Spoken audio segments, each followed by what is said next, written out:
Assalamualaikum warahmatullahi wabarakatuh. Salam sejahtera. Perkenalkan, nama saya Randy Saroni, salah satu mahasiswa UNA dengan NIM 22031184. Di sini saya akan menjelaskan tentang perkembangan bahasa Indonesia.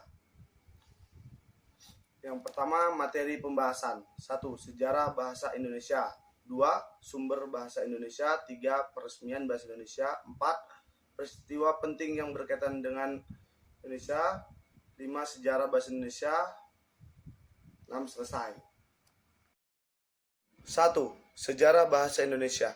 Bahasa Indonesia berasal dari bahasa Melayu termasuk rumpun bahasa Austronesia yang telah digunakan sebagai lingua franca di Nusantara sejak abad-abad awal peninggalan modern. Paling tidak dalam bentuk informalnya, bentuk bahasa sehari-hari ini sering dinamai dengan istilah Melayu pasar. Bahasa Melayu Riau dipilih sebagai bahasa persatuan negara Republik Indonesia atas beberapa pertimbangan sebagai berikut. 1. Jika bahasa Jawa yang digunakan, suku-suku bahasa atau puak lain di Republik Indonesia akan merasa dijajah oleh suku Jawa yang merupakan puak atau golongan mayoritas di Republik Indonesia ini. 2. Bahasa Jawa jauh lebih sukar dipelajari dibandingkan dengan bahasa Melayu Riau. Ada tingkatan bahasa halus, biasa, dan kasar yang digunakan untuk orang yang berbeda dari segi usia, derajat, ataupun pangkat. Bila penggunaan kurang memahami budaya Jawa, ia dapat menimbulkan kesan negatif yang lebih besar. 3. Bahasa Melayu Riau yang dipilih dan bukan bahasa Melayu Pontianak, Banjarmasin, Samarinda, Maluku, Jakarta, ataupun Kutai. Ini memiliki pertimbangan. Yang pertama, suku Melayu berasal dari Riau. Sultan Malaka yang terakhir pun lari ke Riau selepas Malaka diribut oleh Portugis.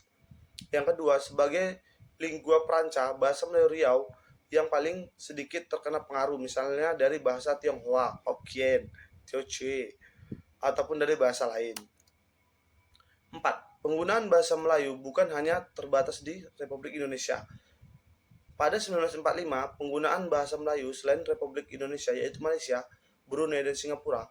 Pada saat itu, dengan menggunakan bahasa Melayu sebagai bahasa persatuan, diharapkan di negara-negara kawasan seperti Malaysia, Brunei, dan Singapura, biasa ini ditumbuhkan semangat patriotik dan nasionalisme negara-negara jiran di Asia Tenggara. Nomor 2. Sumber bahasa Indonesia. Bahasa Indonesia bersumber dari bahasa Melayu. Bahasa Melayu telah digunakan di Nusantara sejak abad ke-7 sekitar tahun 600 sampai tahun 790-an. Beberapa bukti yang dapat mendukung pernyataan tersebut diantaranya penemuan prasasti bahasa Melayu kuno di berbagai daerah baik di Indonesia. Berikut adalah beberapa alasan mengapa bahasa Melayu dipilih menjadi dasar atau sumber bahasa nasional menurut Arifin dan Tasai. 1. Bahasa Melayu berfungsi sebagai bahasa kebudayaan, yaitu bahasa beberapa prasasti kuno, buku-buku yang berisi berbagai aturan hidup dan sastra. 2.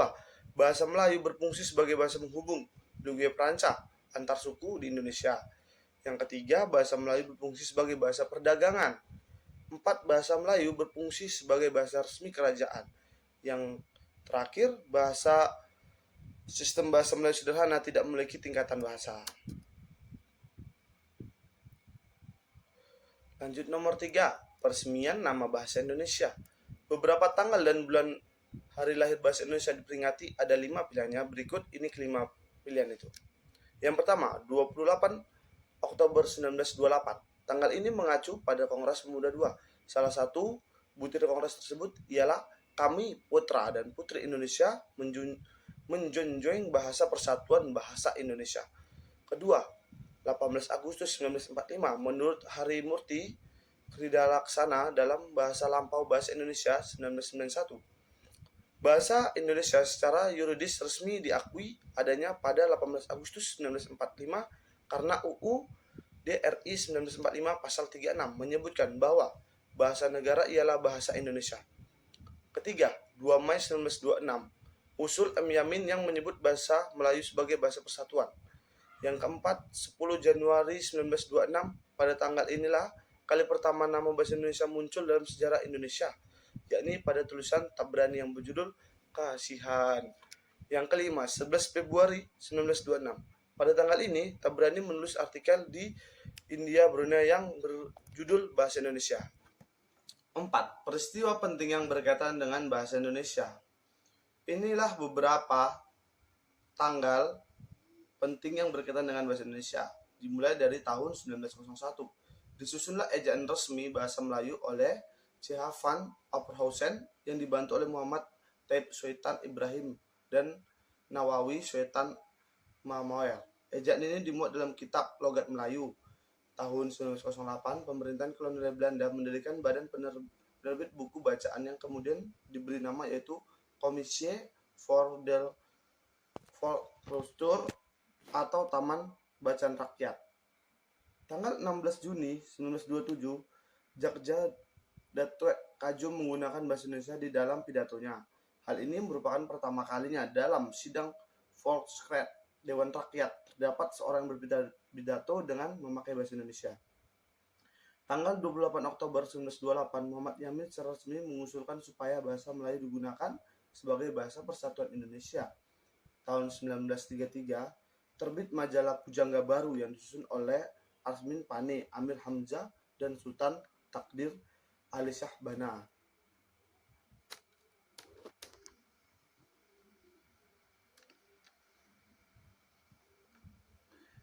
Lanjut, tanggal 25 sampai 28 1938 dalam rangka memperingati 10 tahun Sumpah Pemuda, diselenggarakannya Kongres Bahasa Indonesia 1 di Solo, Jawa Tengah.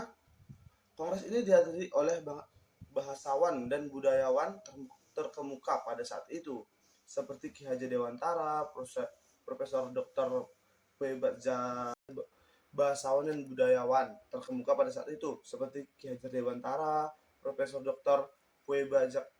Jarakata, dan Profesor Dr. Husein Dijajadiningrat. Dalam kongres tersebut dihasilkan beberapa keputusan yang sangat besar.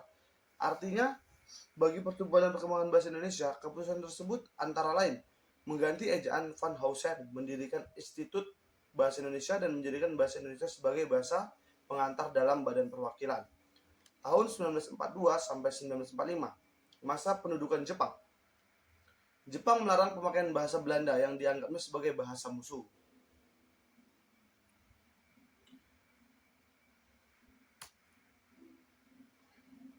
Lanjut.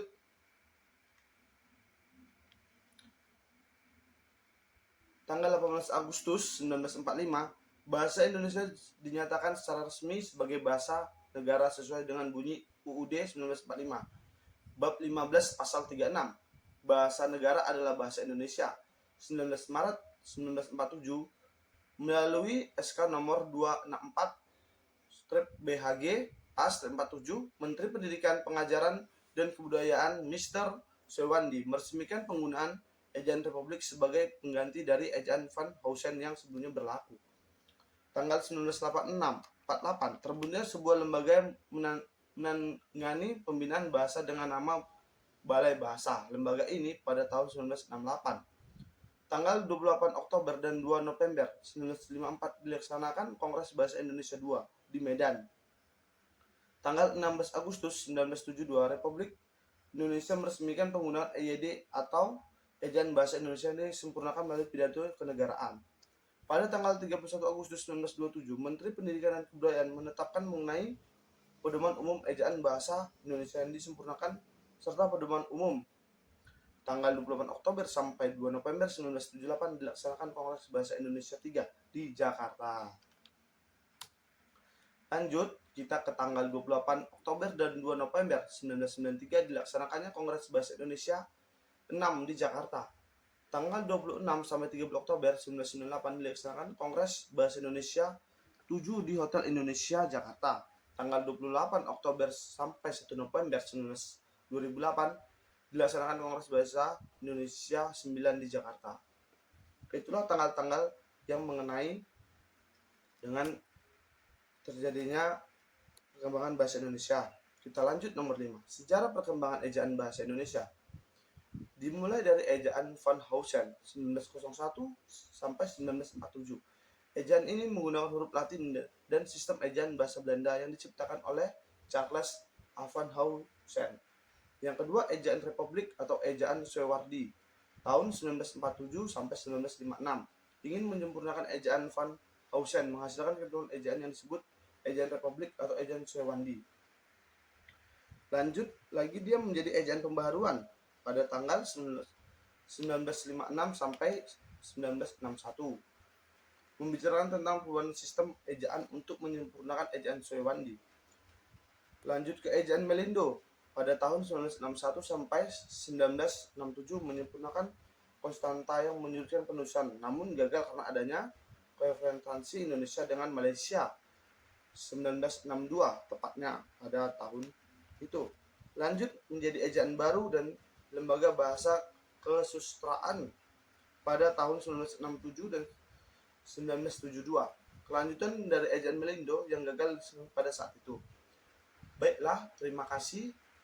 Apabila ada kesalahan kata ataupun tidak jelasan dalam saya menyampaikan video, saya mohon maaf sebesar-besarnya.